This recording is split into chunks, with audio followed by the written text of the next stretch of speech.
Good morning everyone. हम आज swing trading का अपना दूसरा सेशन करेंगे। जिन लोगों ने अपना पहला सेशन देखा नहीं, वो पहले पहला सेशन देख लीजिए, तो आपको बेसिक आ जाएगा सीपीआर, आरएसआई और मूविंग एवरेज का। तो अभी दूसरे सेशन में हम थोड़े अगले लेवल पे जाएंगे।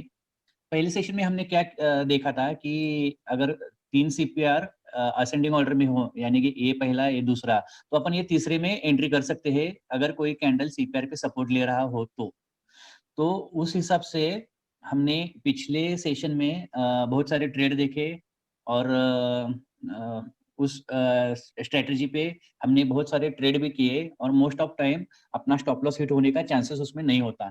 लेकिन इसमें क्या होता है, अपन यहाँ एंट्री करके सीपीआर पे सेंट्रल पिवोट पे एंट्री करके थोड़े से नीचे का स्टॉप लॉस लगाते हैं। लेकिन एक्चुअली में क्या होता है, कभी कभी ये इसके नीचे भी आता है। तो इसका रीजन क्या है कि जो सीपीआर रेंज बनती है, मैं अभी आपको दिखाता हूँ।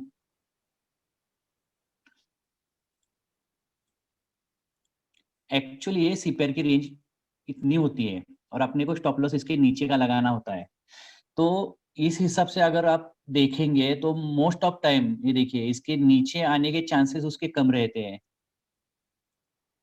अगर कोई अप ट्रेंड में हो तो अगर आप इसके नीचे का थोड़ा सा स्टॉप लॉस लगाएंगे तो ये हिट होने के चांसेस उसमें कम होते हैं, और ये पूरी जो होती है सीपीआर रेंज होती है। तो जब तक ये स्टॉक या रेंज पे इस रेंज पे होता है तो उसको बहुत स्ट्रांगली सपोर्ट मिल गया होता है। तो अपन ये सीपीआर पे एंट्री करेंगे और इसके नीचे का स्टॉप लॉस लगाने का इसके आगे से देखेंगे।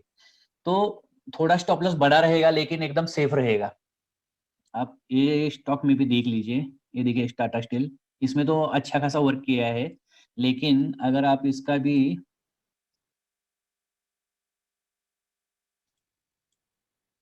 ये सीपीआर पूरा रेंज ओपन कर देंगे तो ये बहुत अच्छा आपको दिखाई देगा। ये देखिए, आपने अगर समझो यहाँ पे एंट्री कर ली होती और यहाँ का स्टॉप लॉस लगा दिया होता तो आपका स्टॉप लॉस हिट होने के चांसेस थे। लेकिन आप अगर यहाँ का स्टॉप लॉस लगाते तो स्टॉप लॉस हिट होने के चांसेस एकदम कम है। यहाँ पे भी देखिए, ये यहाँ के नीचे से जब ये सीपीआर के ऊपर चला गया है तब से उसने अब ट्रेंड ही दिया है। उसके बाद वो जब से उसने सेंट्रल सीपीआर कट किया उसके बाद वो वापस नहीं आया। तो ऊपर ही घूमता रहा, ऊपर चला गया। तो अपने को एक सेंट्रल सीपीआर से जब अपन एंट्री लेंगे और बॉटम सीपीआर के नीचे स्टॉप लॉस रखेंगे तो अपना ये सबसे सेफेस्ट वे होगा स्टॉप लॉस का। और ये जो एंट्री मिलेगी अपने को, ये एकदम अच्छी खासी तगड़ी एंट्री रहेगी। तो जब भी कोई स्टॉक अप ट्रेंड में होता है तो ये तीन उसके जो सीपीआर है वो असेंडिंग ऑर्डर में होते हैं। और जब भी कोई स्टॉक उस पे सपोर्ट लेता है, हेल्दी कैंडल बनाता है, तब वो अप ट्रेंड में और तेजी से बढ़ता रहता है। आपको मैं एक और चीज दिखाता हूँ। यहाँ पे सीपीआर पे भी एंट्री है और यहाँ पे अपना चैनल पैटर्न भी बना था, तो आप उसमें यहाँ एंट्री ले सकते थे, यहाँ एंट्री ले सकते थे। जहाँ भी आप चाहे वहाँ एंट्री ले सकते हैं। आप ये यहाँ एंट्री क्यों ले सकते हैं मैं आपको बताता हूँ। क्योंकि आपने अभी तक सीपीआर के बेसिक लेवल देखे हैं, आप उसमें अभी R1 और R2 भी ऐड कर देंगे। ये देखिए, ये R1 लेवल जो है, तो इसका मतलब क्या है कि अगर समझो हमने सीपीआर पे एंट्री ले ली तो हमारा पहला टारगेट R1 रहेगा। अगर समझो ये R1 से रिजेक्ट होके बार बार वापस आ रहा है तो अपन यहीं पे अपना एग्जिट कर देंगे। लेकिन समझो ये R1 को क्रॉस करके वो ऊपर क्लोजिंग दे रहा है तो अपन R2 के लिए भी वेट कर सकते हैं। तो ये देखिए, R1 पे यहाँ रिजेक्ट हुआ, लेकिन जब इसने R1 तोड़ दिया तब ये R2 पे सपोर्ट R1 पे सपोर्ट लेने चालू कर दिया। ये देखिए, यहाँ पे सपोर्ट लिया, यहाँ पे सपोर्ट लिया, यहाँ पे सपोर्ट लिया, ये फिर से यहाँ पे सपोर्ट ले लिया उसने। तो अपन यहाँ भी एंट्री ले सकते हैं, यहाँ भी एंट्री ले सकते हैं और अपना स्टॉप लॉस R1 के थोड़ा नीचे रख सकते हैं।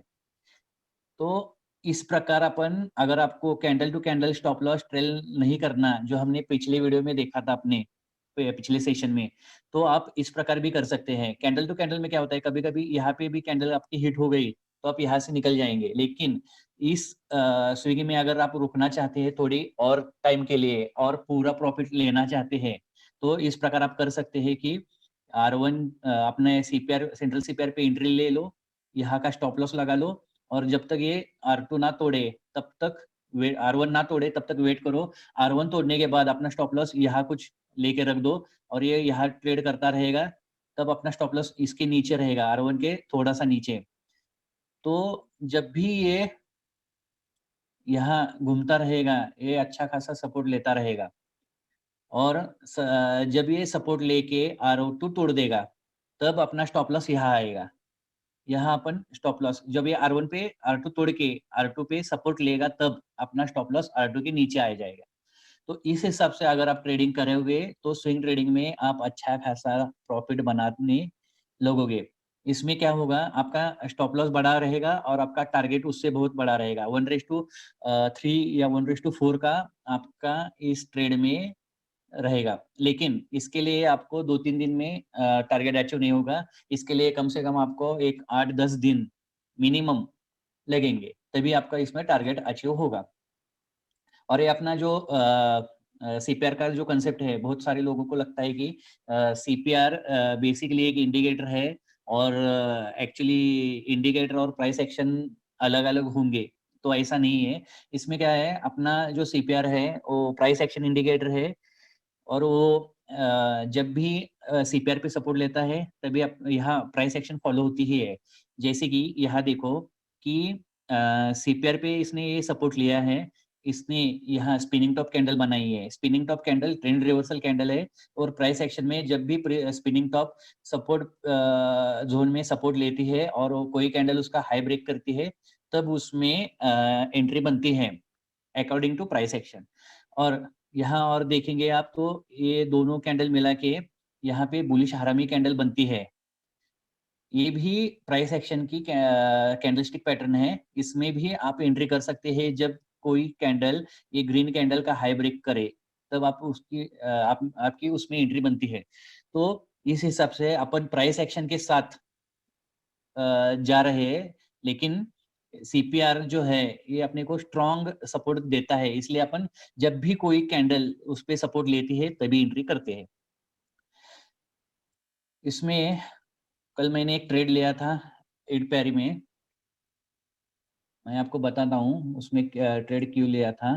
तो उसमें ये मूविंग एवरेज के बेसिक पे मैंने ट्रेड लिया था।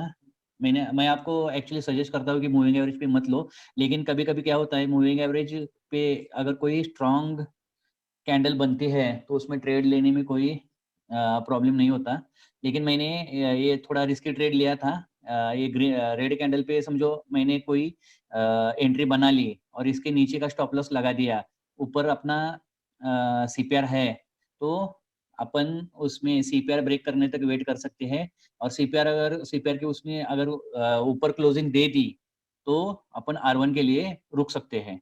जैसे कि अपन पिछले वीडियो में देखा था कि सीपीआर पे एंट्री और कैंडल टू कैंडल अपन स्टॉप लॉस ट्रेल करते थे, लेकिन यहाँ पे अपन एंट्री लेंगे सीपीआर पे या फिर मूविंग एवरेज पे और R1 के लिए रुकेंगे। अगर समझो ये यहाँ सीपीआर लेवल पे ज़्यादा रिजेक्शन फेस कर रहा हो, तो अपन इस ट्रेड में 2-3 दिन से ज़्यादा नहीं रुकेंगे। इसमें मैंने कल एंट्री ली थी क्योंकि इसने यहाँ सपोर्ट लिया था और इसके लिए मैंने एक और स्क्रीनर निकाला है, अपना स्कैनर डेवलप किया है। अगर आप वो स्कैनर चाहते हैं तो अपने हमारे ग्रुप में ज्वाइन हो जाइए। अपने ग्रुप में वो स्कैनर मिल जाएगा आपको और बहुत सारे स्कैनर हैं, वो आप उसका यूज़ कर पाएँगे। तो यहाँ एंट्री ली थी और उसके बाद इसने जब यहाँ सपोर्ट लिया था, तभी मैंने एंट्री ली थी अर्ली मॉर्निंग। तो मैंने ये पूरा दिन का उसका जो प्रॉफ़िट था वो एन्जॉय किया, लेकिन मैंने एग्ज़िट नहीं किया क्योंकि ये सीपीआर के थोड़ा ऊपर उसने क्लोजिंग दिया। तो नेक्स्ट डे भी ये ऊपर जाके फिर नीचे आ गया, लेकिन कोई बात नहीं, अगले दिन भी ये ऊपर ही जाएगा क्योंकि अभी ये अ, बुलिश कैंडल ही बनाने के उसके चांसेस मुझे ज़्यादा दिखा रहे हैं। उसने यहाँ सेलिंग प्रेशर इसमें यहाँ आया था क्योंकि यहाँ पे आरएसआई का एक डाइवर्जन छोटा-सा बन गया था। तो इस वजह से इसमें ये सेलिंग प्रेशर था, लेकिन इसने ये बेयरिश कैंडल नहीं बनाए, इसलिए अपन इसमें बुलिश का और एक्सपेक्ट कर सकते हैं कि अगले दिन ये बुलिश बनाए। तो इस प्रकार अपन अपने सीपीआर पे पूरा अपना स्विंग ट्रेड ले सकते हैं और इसमें मैक्सिमम चांसेस आपके प्रॉफिट के ही होंगे। इसमें स्टॉप लॉस हिट होने के चांसेस मिनिमम है। तो ये R1 और R2 लेवल जो है, ये लेवल आप कंसीडर कर सकते हैं अपने टारगेट के लिए और जब भी ये R1 पे सपोर्ट लेना चालू कर दे, तो यहाँ पे कहीं आप आपका स्टॉप लॉस ट्रेल कर सकते हैं, ताकि आप R1, R2 के लिए वेट कर सकें। टाटा स्टील का जो हमने कहा था ना, ये प्राइस एक्शन फॉलो करता है। तो इसमें मैं आपको एक चीज़ दिखाना चाहता हूँ, ये देखिए।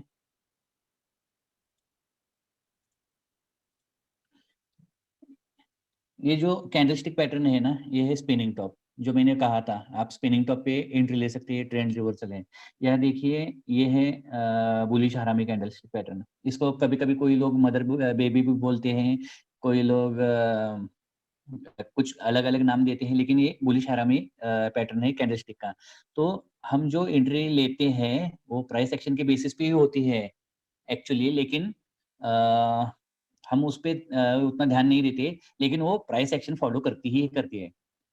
तो इस हिसाब से अपन प्राइस एक्शन के साथ ये इंडिकेटर यूज़ करते हैं। अपनी जो स्ट्रैटेजी है, वो सिर्फ़ इंडिकेटर बेस्ड स्ट्रैटेजी नहीं है।